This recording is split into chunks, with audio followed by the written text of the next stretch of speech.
خیلی خوش اومدین به کانال AI کداب. توی این کانال ما با همدیگه و در کنار همدیگه تلاش میکنیم که برنامه نویسی رو راحت تر کنیم. این کانال مخصوص کسایی هست که برنامه نویس هستن توی هر سطحی و درجه‌ای، ولی تلاش میکنیم که با استفاده از AI بتونیم برنامه نویسی رو سریعتر کنیم.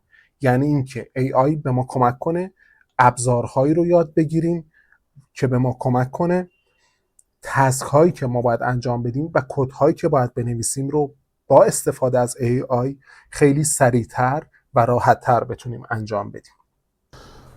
توی این قسمت میخوایم در مورد کوئنکد یا کوئنCLI صحبت کنیم.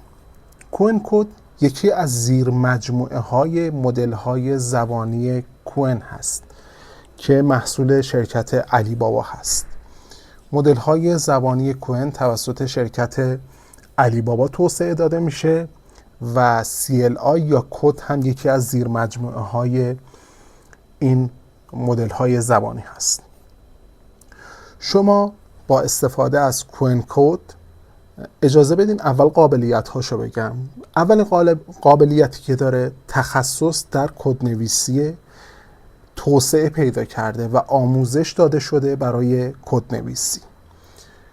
دومین مطلبی که باید بدونین اینه که از تقریبا تمام زبان‌های و فریمورک‌های برنامه نویسی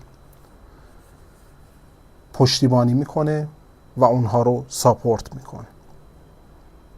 قابلیت‌های پیشرفته‌ای که داره تولید کد از روی توصیف متنی هست. یعنی فقط کافیه که شما یک توضیح واسش بدین و کد مورد نظرتون رو به زبان مورد نظرتون تولید کنه. کار بعدی که میکنه تکمیل خودکار کد هست. کدهایی که قبلا نوشتین رو اشکال زدایی میکنه و خطاها رو توضیح میده. کار دیگه‌ای که میتونین باهاش بکنین اینه که کد رو بین زبانهای مختلف ترجمه میکنه. فرض کنین شما کدی به زبان پایتون نوشتین و میخواین این کد رو به زبان PHP تبدیل کنین. فقط کافیه کد رو بهش بدین و بگین این کد رو به زبان PHP تبدیل کن. و در نهایت این که میتونین باهاش داکیومنت بنویسین، کدهایی که نوشتین رو داکیومنت کنین یا تست واسش بنویسین. کاربردهای رایجی که داره کمک میکنه به برنامه نویس ها و توسعه دهنده ها که کدهای سریعتر و با کیفیت تری بنویسن. ابزار آموزشی هست برای برنامه نویسان تازه کار. اگر شما یک زبان یا یک فریمورک رو به تازگی یاد گرفتین و هنوز توی اون متخصص نشدین به صورت کامل، کوئنکد به شما کمک میکنه که خیلی سریعتر، بهتر بتونین اون زبان یا فریمورک رو یاد بگیرین و کدهای با کیفیتی واسهتون بنویسه. میتونین یکی از آموزش هایی که توی این ویدیو میبینین میتونین با محیط های توسعه مثل VS Code یک پارچه سازیش کنین که توی این ویدیو بهتون یاد میدم و کارهای دیگه‌ای که توی ویدیوهای بعدی هم باهاش پیش میریم.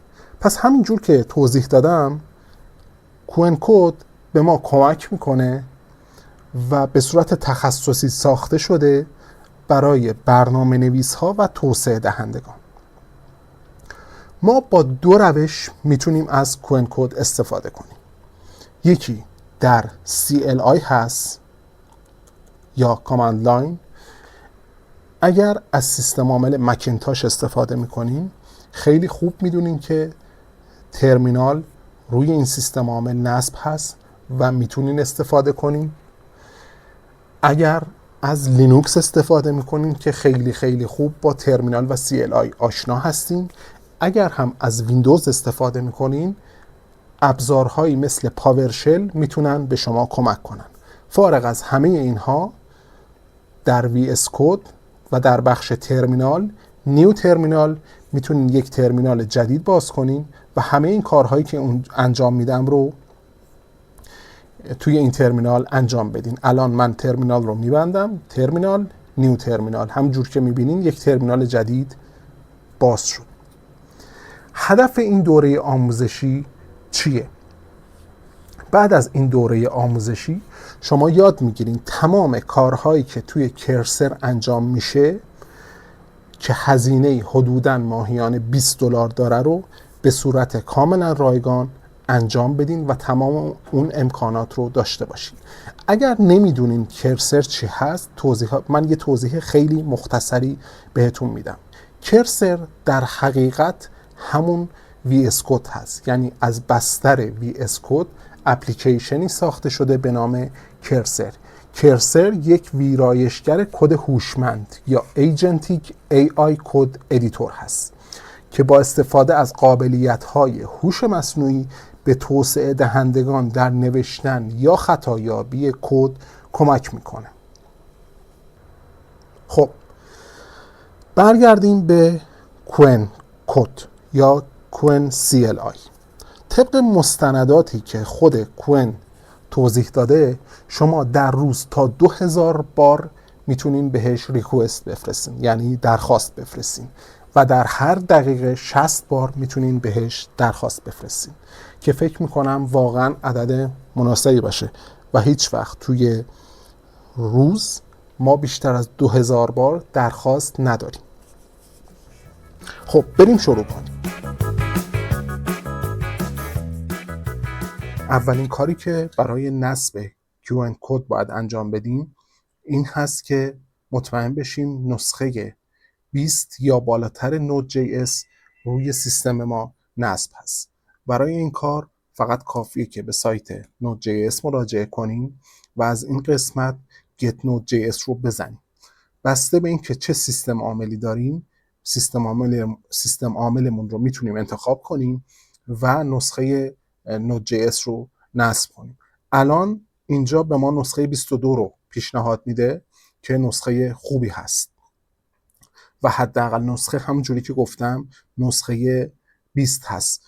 برای اینکه چک کنین میتونین کامند node-v رو چه توی ترمینال VS Code وارد کنین. الان نسخه نودی که روی سیستم من نصب هست نسخه 22 هست.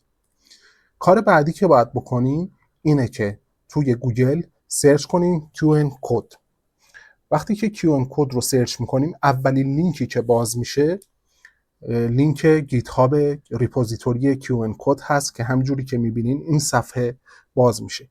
یک کمی که اسکرول کنیم و پایین بیایم روش های مختلفی رو برای نصب توضیح داده. از تمام این روش ها میتونیم استفاده کنیم برای نصب کوئن کد، ولی به نظر من بهترین روش نصب با npm هست که اینجا من این رو کپی میکنم و با یک دستور سودو به خاطر اینکه به صورت گلوبال میخوام نصب کنم خیلی راحت نصبش میکنم. بسته به اینکه سرعت اینترنتتون چقدر باشه ممکنه کمی زمان ببره. من به خاطر اینکه وقت ویدیو زیاد نشه اینجا ویدیو رو پاوز میکنم. زمانی که نصبش تموم شد مجددا آموزش رو ادامه میدیم. ما میتونیم توی ترمینال وقتی که بنویسیم کوئن CLI رو باز کنیم.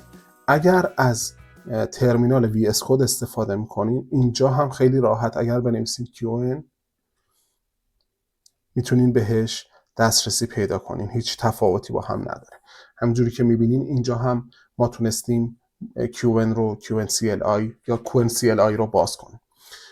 زمانی که یک اسلش ما میزنیم میتونیم به کلیه کامند ها و دستوراتی که به صورت پیش‌فرض ساخته شده واسه کوئن دسترسی پیدا کنیم. من توی ویدیوی جداگونه‌ای آموزش استفاده از هر کدوم از این کامند ها رو بهتون میدم و لیستش رو و توضیحاتش رو به فارسی بهتون میگم، ولی چون الان توی این ویدیو هست فعلا میخوایم با احراز هویت پیش بریم و توی کوئن احراز هویت کنیم با /IOTH که هم مخفف اتنتیکیشن هست. ما میتونیم احراز هویت کنیم. من مینویسم /IOTH، اینتر رو که بزنم با دو روش من میتونم احراز هویت کنم. روش اول استفاده از خود پلتفرم کوئن هست و روش دوم استفاده از یوزر پسوردی که توی اوپن ای آی داریم میتونیم به وسیله اون هم احراز هویت کنیم که من ترجیح میدم از همون روش اول استفاده کنم.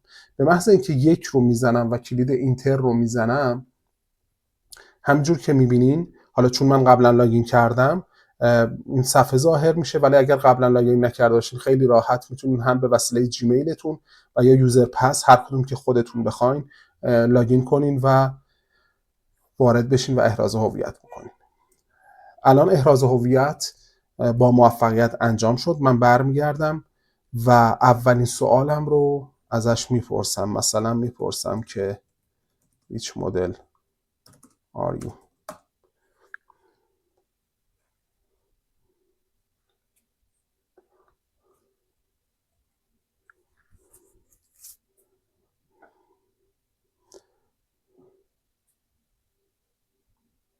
خب در حینی هم که داره فکر میکنه یه جوک هم تعریف کرد.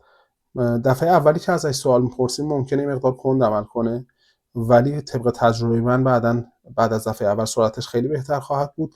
همینجور که میبینین خودش رو معرفی میکنه و جواب سوالمون رو داد. خب ما تا اینجا الان موفق شدیم که QNCLI رو روی سیستممون نصب کنیم و توی VS Code و البته ترمینال VS Code ازش استفاده کنیم. توی ویدیوی بعدی میخوایم این رو وارد VS Code بکنیم و دقیقا همینجوری که توضیح دادم مثل اپلیکیشن کرسر ازش استفاده کنیم. اینجا یه باکسی باز بشه که بتونیم سوالاتمون رو بپرسیم ازش، سوالاتمون رو جواب بده، فایل واسمون بنویسه، فایل هامون رو دیباگ کنه و وظایف و تسک هام رو بهش بدیم. حتما بهتون پیشنهاد میکنم که ویدیوی بعدی رو ببینین، به خاطر اینکه این ویدیو خیلی طولانی نشه 2 قسمت کردم این ویدیو رو. توی ویدیوی بعدی که ادامه همین ویدیو هست بهتون یاد میدم که چجوری QNCLI رو توی VS Code استفاده کنیم. مرسی ازتون، تا ویدیوی بعد، خدا نگهدار.